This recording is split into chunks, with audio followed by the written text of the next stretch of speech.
ದಕ್ಷಿಣ ಕನ್ನಡ ಜಿಲ್ಲೆಯ ಕೊಯ್ಯೂರು ಗ್ರಾಮದ 4ನೇ ತರಗತಿಯ ಬಾಲಕಿಗೆ ಬೆದರಿಸಿ ಲೈಂಗಿಕ ದೌರ್ಜನ್ಯ ಎಸಗಿದ ಆರೋಪದಡಿ ವ್ಯಕ್ತಿ ವಿರುದ್ಧ ಬೆಳ್ತಂಗಡಿ ಪೊಲೀಸ್ ಠಾಣೆಯಲ್ಲಿ ಪೋಕ್ಸೋ ಪ್ರಕರಣ ದಾಖಲಾಗಿದೆ.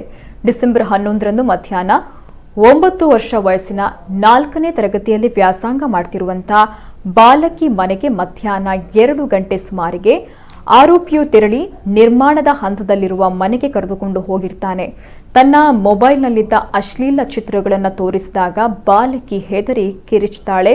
ಕಿರಿಚಿದ್ರೆ ಕೊಲ್ಲುವುದಾಗಿ ಬೆದರಿಸಿ ಲೈಂಗಿಕ ದೌರ್ಜನ್ಯವನ್ನ ಎಸಗಿದ್ದಾನೆ ಅಂತ ಆರೋಪಿಸಿ ಕುಟುಂಬಸ್ಥರು ಬೆಳ್ತಂಗಡಿ ಠಾಣೆಯಲ್ಲಿ ದೂರನ್ನು ದಾಖಲಿಸಿದ್ದಾರೆ. ಈ ಸಂಬಂಧ ವ್ಯಕ್ತಿ ವಿರುದ್ಧ ಬೆಳ್ತಂಗಡಿ ಠಾಣೆಯಲ್ಲಿ ಪೋಕ್ಸೋ ಪ್ರಕರಣ ದಾಖಲಾಗಿದೆ.